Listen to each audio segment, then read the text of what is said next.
Glória a Deus. Louvado seja o nome do Senhor. Santo é o Senhor. Aleluias. Podeis assentar, meus queridos. Hoje nós estaremos finalizando a nossa campanha. E cremos que desde o primeiro dia até o dia de ontem, e eu acredito que o de hoje também, nós temos ouvido palavras edificantes para a nossa vida, e através delas nós temos condições de vencer a cada momento com Jesus. Hoje nós vamos falar sobre a parábola do rico e insensato, a 12ª, e o texto está em Lucas capítulo 12, do versículo 16 ao versículo 21, é o que nós estaremos lendo agora.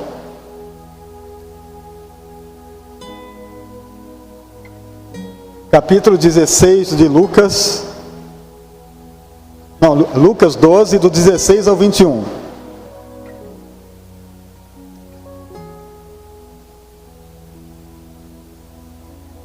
E propôs-lhe uma parábola, dizendo: a herdade de um homem rico tinha produzido com abundância. E ele arrazoava consigo mesmo, dizendo: que farei? Não tenho onde recolher os meus frutos. E disse: farei isto: derrubarei os meus celeiros e edificarei outros maiores.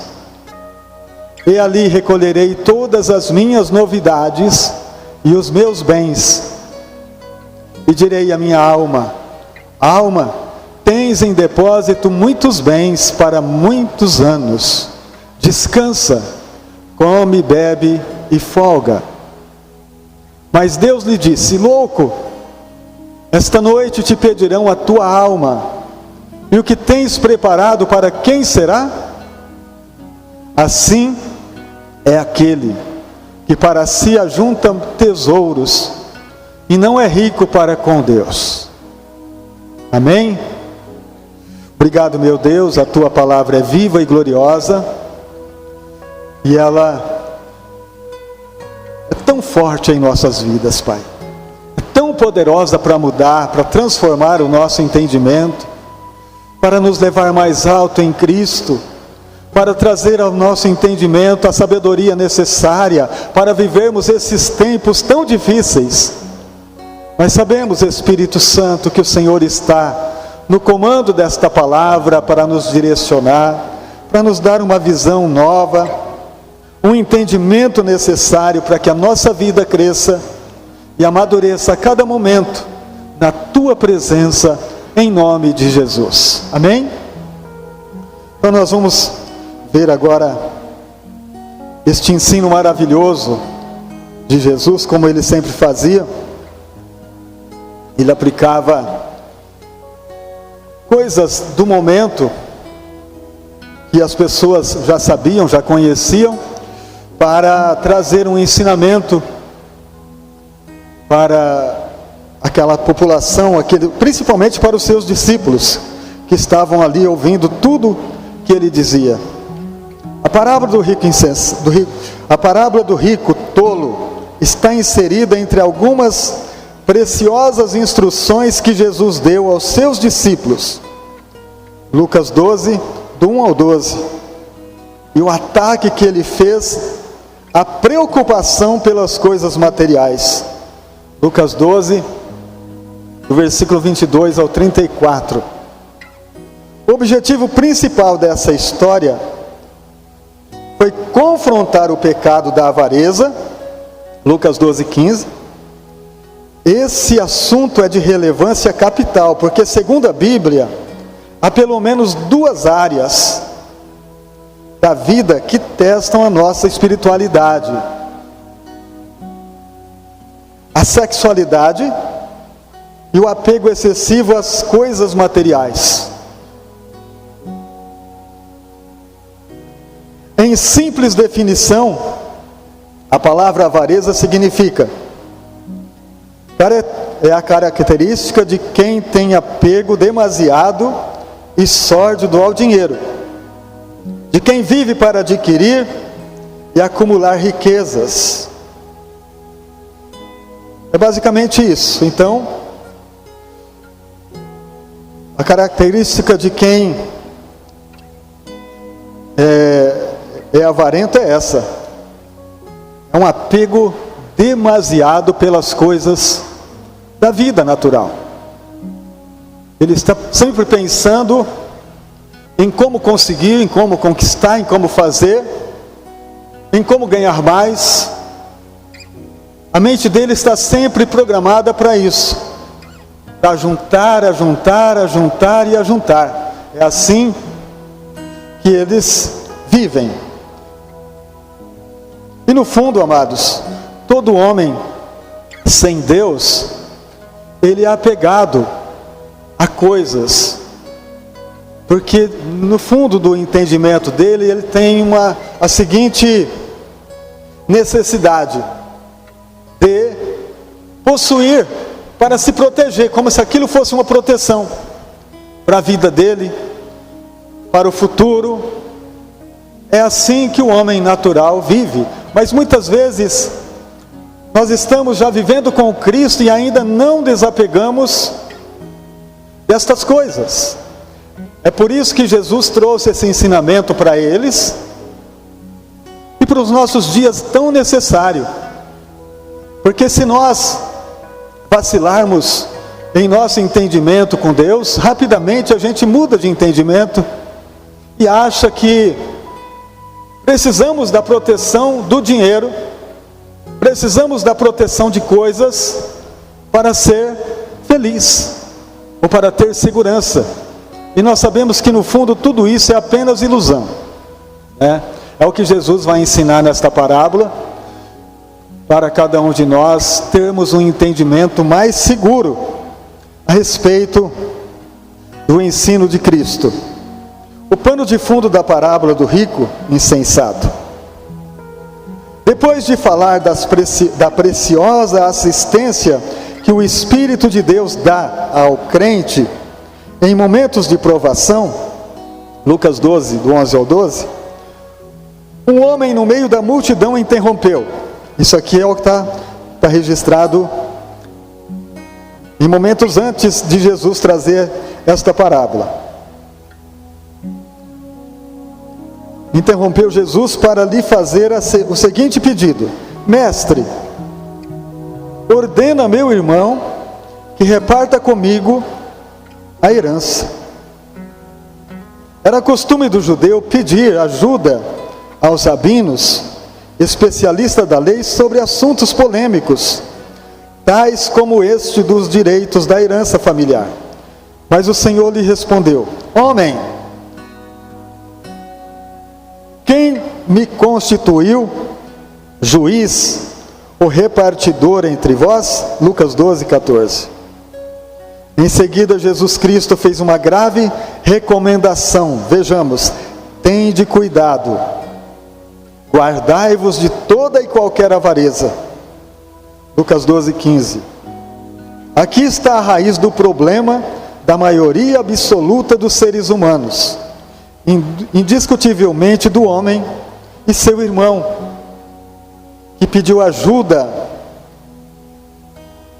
na partilha da herança de seus pais. Isso na ocasião para o mestre contar a história do rico insensato.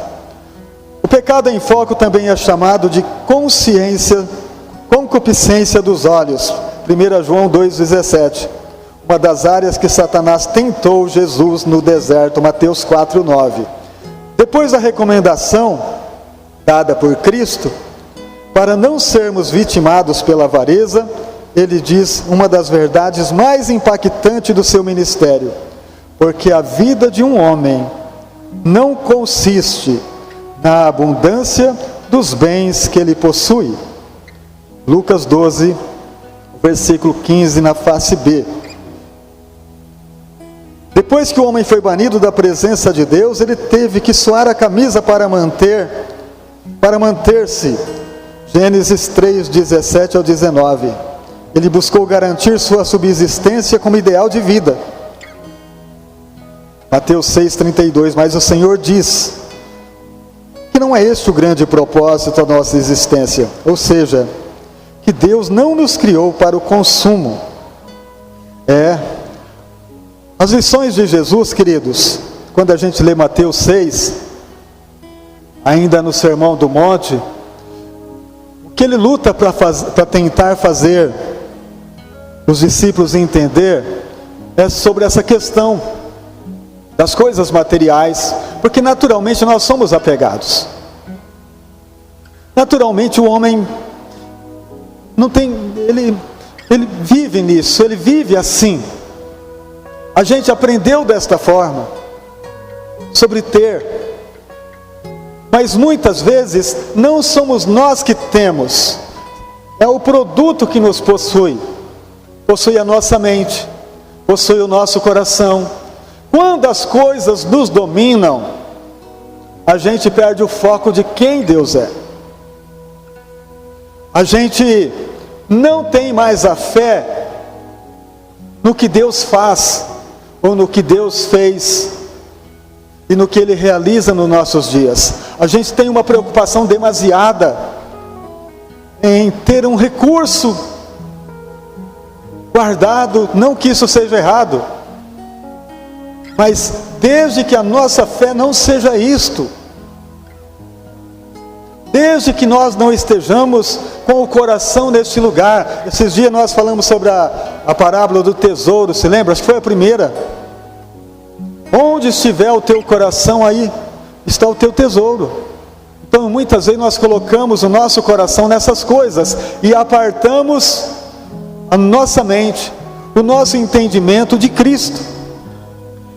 Quando nós temos ou melhor dizendo, quando nós temos esse problema, nós não temos Cristo como suficiente.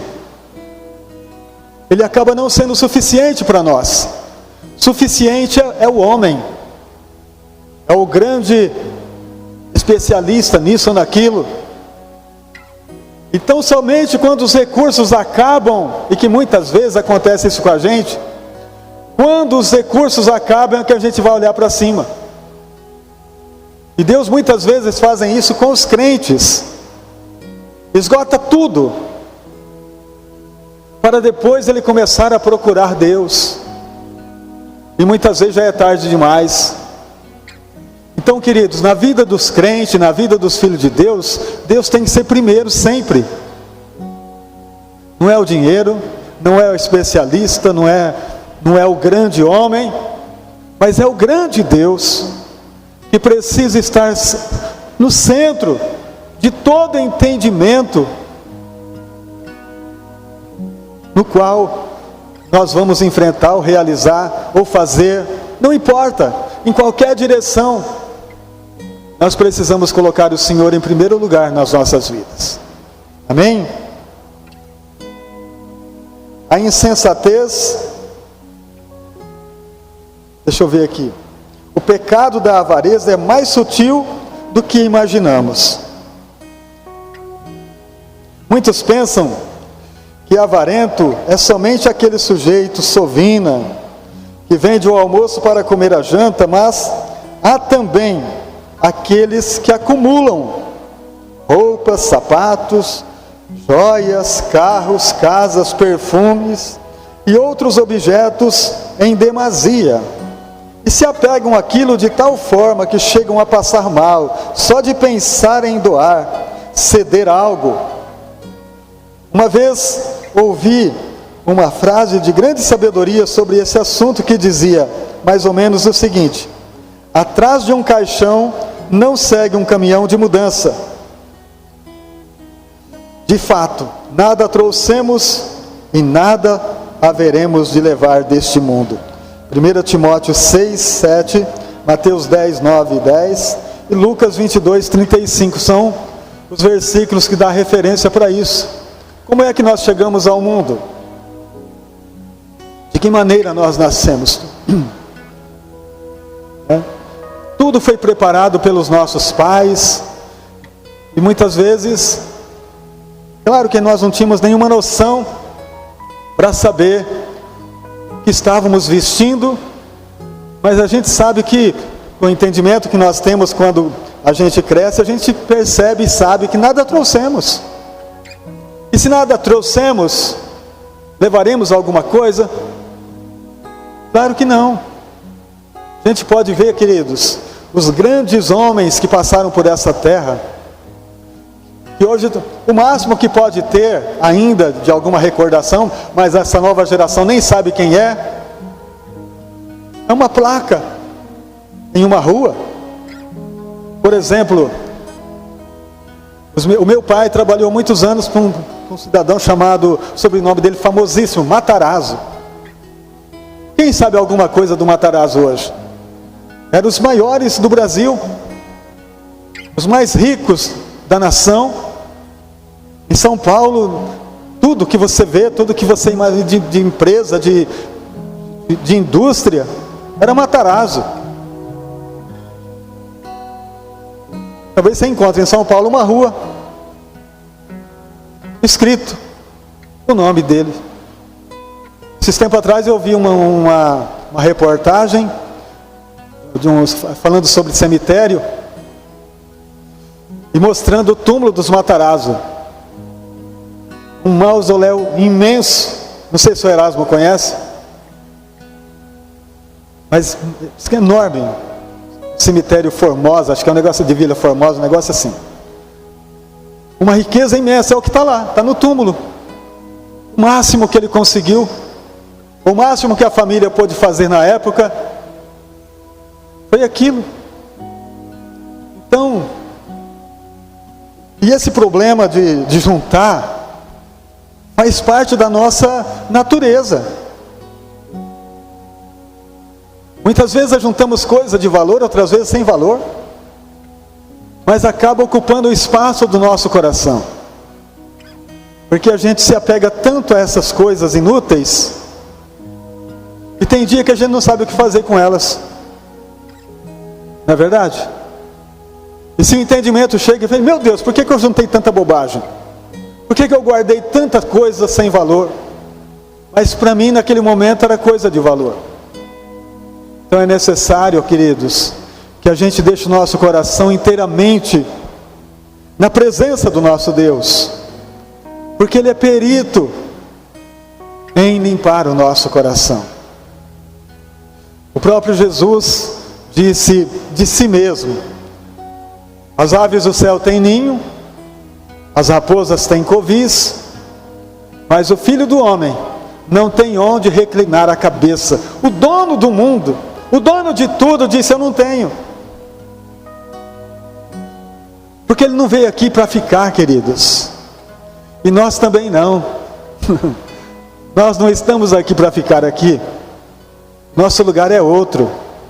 O lugar que nós vamos morar tem rua de ouro, tem muro de cristal, de jaspe. Então, o que nós temos aqui? Para que se apegar aqui nas coisas que vão ficar, nas coisas que vão perecer? Então nós viemos sem nada, e sem nada nós vamos voltar. Mas que ao voltar, nós possamos olhar o nosso banco celestial, a nossa conta na glória, e que aquele entendimento que Jesus nos ensinou, ajunte tesouro no céu, ele esteja impregnado em nós.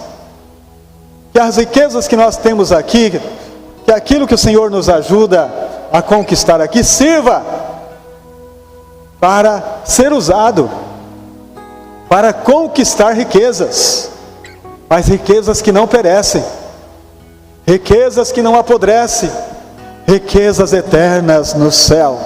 Amém? A insensatez de acreditar que realmente somos donos de alguma coisa. Depois de responder ao homem a respeito da divisão da herança e adverti-lo do perigo real da avareza, o Senhor Jesus aproveitou a oportunidade para aprofundar o assunto, contando uma interessante história. Vejamos, E lhe proferiu ainda uma parábola, dizendo: o campo de um homem rico produziu em abundância. Lucas 12:16. Como vimos, a história tem o início falando de uma pessoa bem-sucedida na lavoura. Podemos crer que se tratava de um homem sábio do ponto de vista do cultivo da terra, pois, segundo Jesus, seu campo produziu em abundância. Mas na sequência da história, o mestre revela onde estava o problema do homem em questão. E arrazoava consigo mesmo, dizendo: que farei? Pois não tenho onde recolher os meus frutos. Aqui se cumpre o que diz a Escritura: quem ama o dinheiro jamais dele se farta, e quem ama a abundância nunca se farta da renda. Eclesiastes 5:10. No final do texto, o sábio conclui: isso também não faz sentido. De fato, é insano. E lembra do que o povo de Israel no deserto, que em obediência a Deus colhia maná, mais do que o necessário. Aliás, em desobediência a Deus colhia maná mais do que o necessário, e o excesso apodrecia, denunciando o seu mal feito. Êxodo 16, 19 e 20. 19 a 20. Então nós vemos, queridos, que a sabedoria de Deus, ela nos ensina que a fé em Jesus, ela é suficiente para trazer a nós o necessário, diariamente.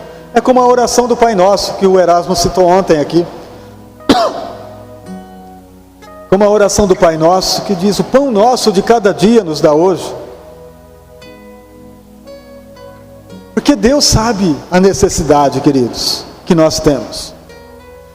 E quando nós temos uma fé que não desvia o foco de quem Deus é, de que Ele é o suficiente, com certeza nada nos faltará. Tudo que é necessário, o Senhor nos dará diariamente. Outro ponto importante dessa história, descrita por Jesus, por Lucas, que como segue,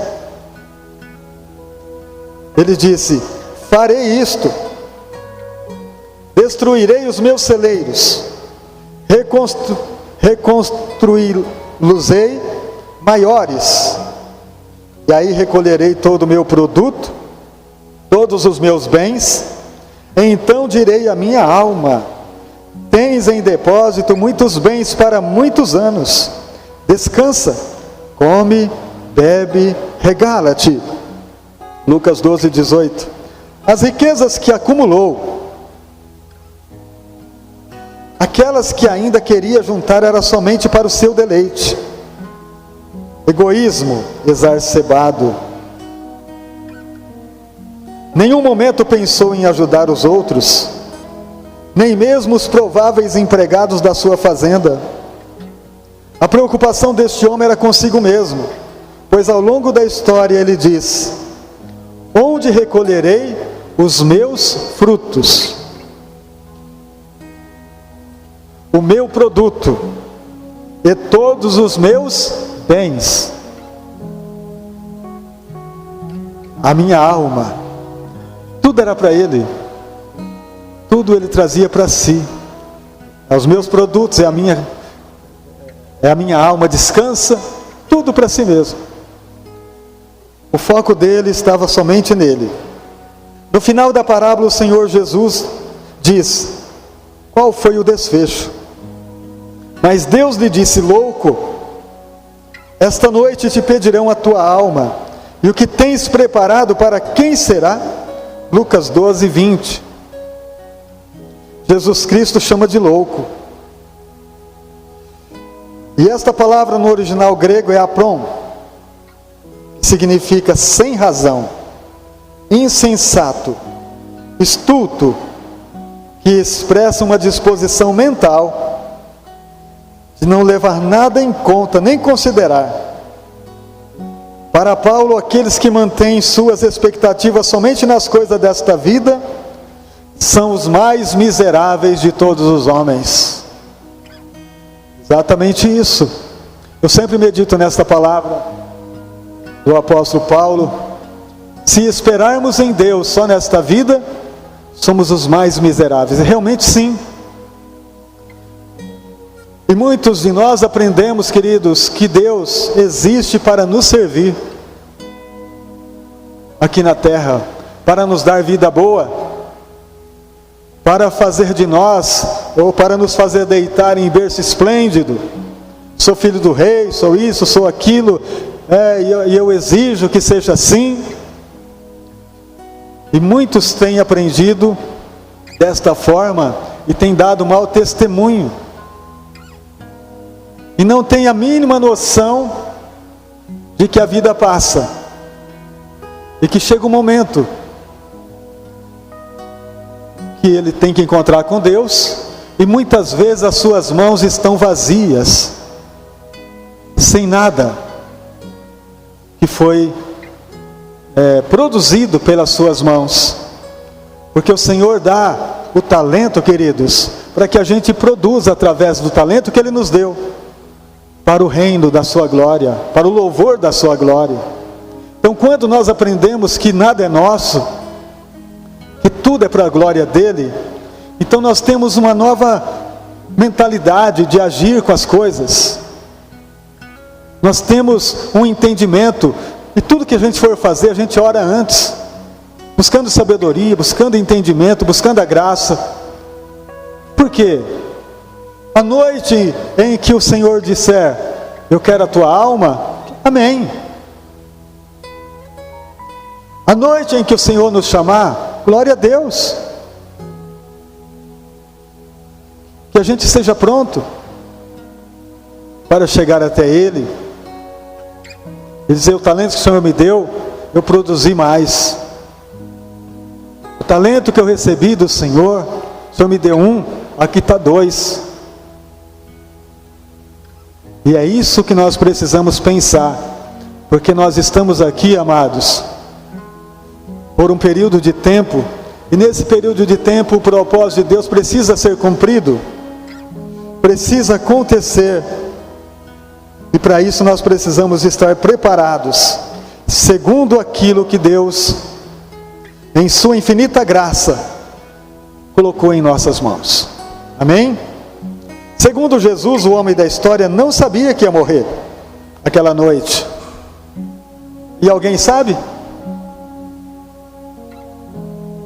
Quem sabe? Não é verdade? O patriarca Jó, refletindo sobre a brevidade da vida humana, escreveu o seguinte: visto que os seus dias estão contados, contigo está o número dos seus meses. Tu, ao homem puseste limites, além dos quais não passará. Verdade, está aí. É de fato estarrecedora a expressão, esta noite te pedirão a tua alma. Principalmente para uma pessoa que fez de tudo para desfrutar a vida, naquela fase da sua existência. Quanta gente não vive o dia de hoje, ou adia os seus sonhos, pós-aposentadoria, mas esse dia tão sonhado, infelizmente, nunca chega. Não há nada errado em planejar a aposentadoria, muito ao contrário, o problema é não pensar na eternidade, e não se preparar para a vida além do túmulo, estreitando o relacionamento com o Criador. No final da história, o Senhor Jesus afirmou: assim é o que entesoura para si mesmo, e não é rico para com Deus. Esta realidade.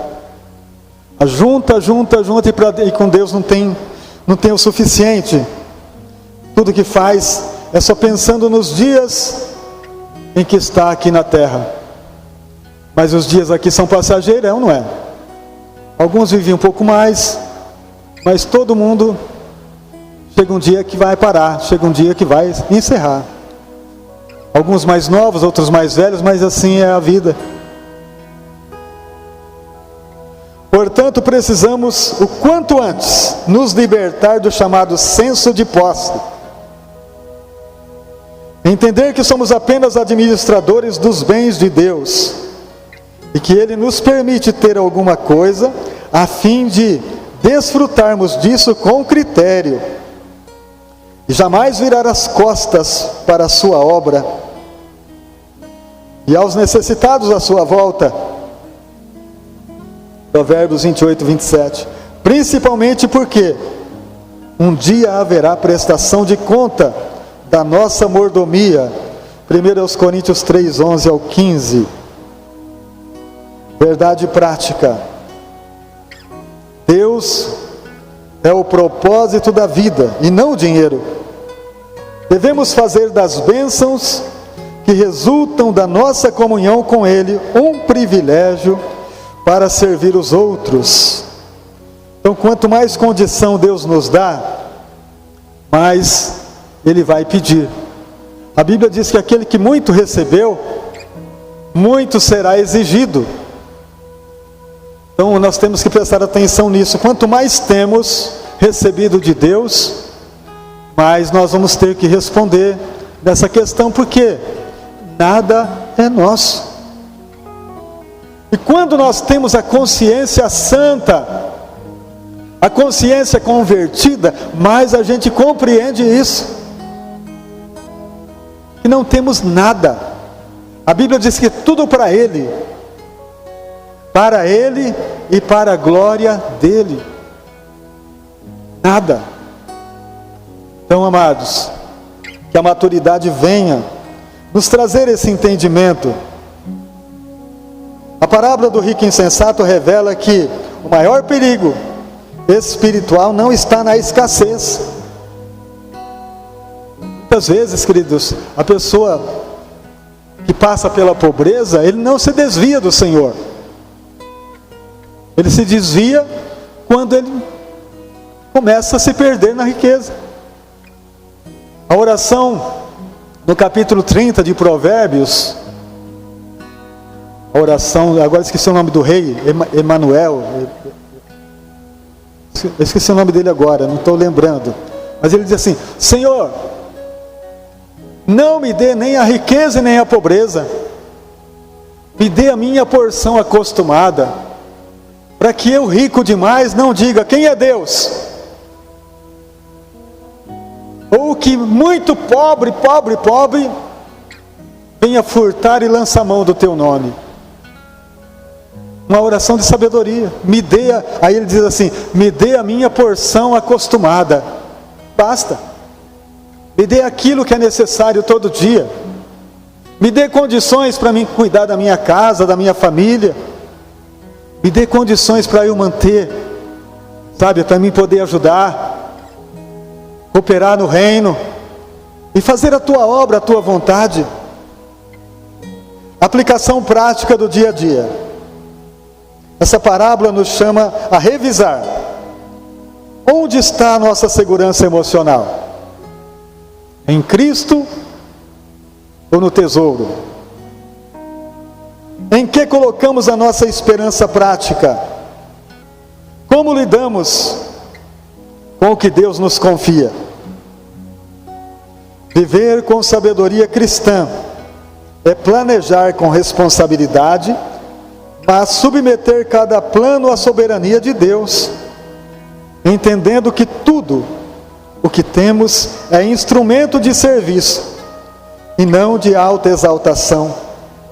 A pergunta diária não deve ser apenas quanto estou acumulando, mas para quem estou vivendo, para quem eu vivo, quem é o meu Senhor.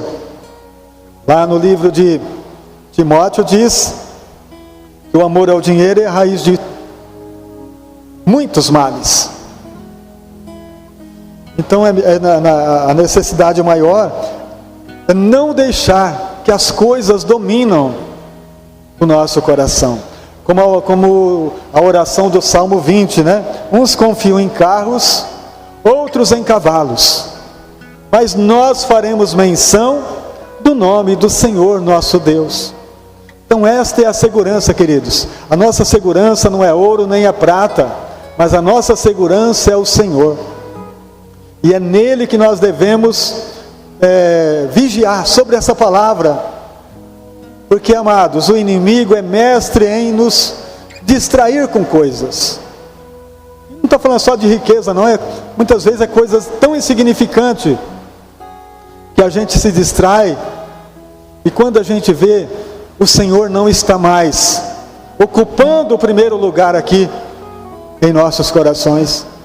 A vaidade, a luxúria, tantas coisas nos levam a desviar desse sentimento tão glorioso que é amar ao Senhor, amar de todo o nosso coração. Então, queridos, que esta parábola do rico insensato, ela possa trazer a nós este entendimento tão necessário para que a gente se desvie da avareza disfarçada de prudência, do egoísmo espiritual, da autossuficiência, do esquecimento da eternidade, da indiferença ao sofrimento alheio, e direcionando para a oração diária, um coração desprendido, sensibilidade espiritual para discernir o tempo, sabedoria para administrar sem idolatrar, graça para viver com generosidade e temor. Amém? São isso que nós devemos colocar em prática todo dia e aprender mais do Senhor. Vamos colocar de pé e vamos orar a Deus, pedir ao Espírito Santo que nos dê este entendimento e que nós possamos praticar com sabedoria diariamente. Senhor, que eu não seja avarento. Seja esta oração agora que o nosso coração faz diante de Deus. Senhor, que toda a avareza, que tudo aquilo, Senhor Jesus, que é apego material, que não esteja em nossas mãos, que o nosso coração seja limpo diante do Senhor, que nós possamos, ó Deus, descansar em Ti, porque sabemos que é o Senhor quem cuida de nós, é o Senhor quem cuida do nosso povo, é o Senhor quem não deixa faltar o pão de cada dia. Pai, nós também oramos pedindo que o Senhor nos dê saúde, saúde física, saúde espiritual, que nós sejamos cobertos pelo sangue de Cristo, e que a Tua palavra possa fazer limpeza em nossas vidas, porque ela é água que lava, ela é água que purifica a nossa mente, que nós tenhamos a mente de Cristo por completo. Senhor Jesus, que tudo aquilo que não condiz com a Tua verdade, com a palavra da verdade em nossas vidas, que seja lançado fora, e que o nosso coração se alegra com esta palavra de exortação, porque nós não podemos ser, de maneira alguma, Senhor, nós não podemos ser avarento, Senhor Jesus, e muitas outras coisas que não condiz com a palavra de Deus. Nesta oração nós oramos também pelo mês de dezembro, encerrando o ano, Senhor, de 2026. Nós não sabemos como será o ano, materialmente falando, fisicamente falando, mas sabemos que espiritualmente falando, ele pode ser excelente para cada um de nós. Este ano pode ser uma bênção, porque nós estamos em Cristo. Este ano pode ser maior e melhor, porque nós estamos no Senhor. Nós poderemos realizar grandes obras, porque estamos com Cristo. Senhor, dai-nos condições, meu Pai, que este ano seja o ano da virada, o ano da vitória, o ano onde nós entramos em um novo com o Senhor. Que estas parábolas, que estas lições que foram ministradas aqui, Senhor, sejam lembradas em nosso coração, sejam guardadas em nossa mente e praticadas na hora da necessidade. Espírito de Deus, traz renovação para a tua igreja. Que este ano haja avivamento na tua igreja, que o teu povo ore mais, busque mais ao Senhor. Amém. Busque mais a palavra do nosso Deus, e que nós possamos ganhar muitas almas para Jesus. Senhor, nesse tempo, que haja avivamento na tua igreja, Pai. Que a tua igreja conheça o verdadeiro Deus, se aproxima mais de ti. Que 2026, Senhor Jesus, seja o ano da vitória, do crescimento, da maturidade do nosso povo. Obrigado, meu Senhor. Nós te agradecemos por cada vida que participou, por cada vida que está participando, por cada um que busca este conhecimento, esta maturidade, esteja em cada coração, meu Pai. Louvado seja o nome do Senhor. Obrigado, meu Deus.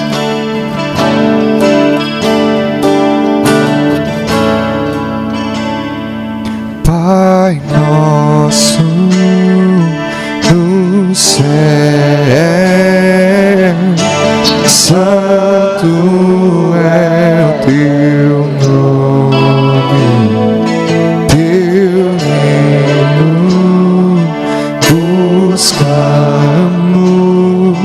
tua vontade seja feita na terra como é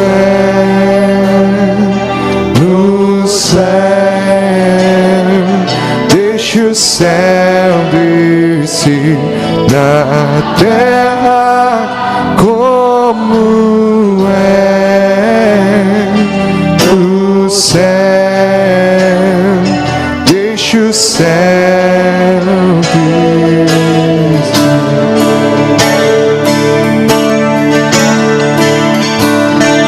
Pai nosso no céu,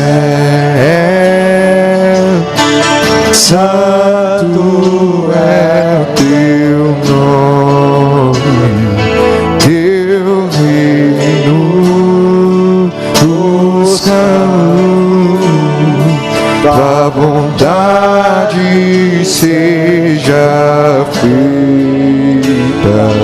na terra como é no céu.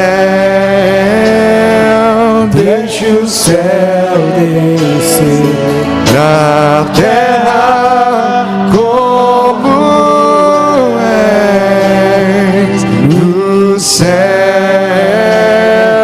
Deixa o céu descer.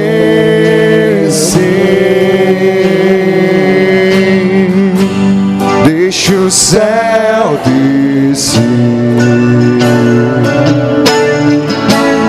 Deixa o céu descer. Deixa o céu descer. Deixa o céu descer. Deixa o céu descer. Aleluia. Teu é o reino, teu é o poder e tua é a glória para sempre. Amém. Teu é o reino, teu é o poder e tua é a glória para sempre. Amém. Aleluia, Senhor. Glórias a Deus. Nesta oração, queridos, vamos orar pelos nossos irmãos que estão doentes, que precisam de cura, que precisam de um refrigério de Deus. A nossa irmã Cida sofreu uma fratura, está em recuperação. Quem mais? Eu estava pensando aqui. O Márcio, que ia pregar hoje, ele também não está bem. Vamos orar por ele, pastor Márcio. E por outros que você conhece, coloque na mão do Senhor. Pai, muito obrigado, Jesus, porque sabemos que Tu és bom, e Que o Senhor possa tocar agora no pastor Márcio, na sua família, na irmã Cida. Dê a ele saúde, Pai. Dê saúde aos teus filhos. Pai, a recuperação, tudo aquilo que é necessário, que o Senhor esteja alcançando estas vidas, alcançando os lares, alcançando as famílias.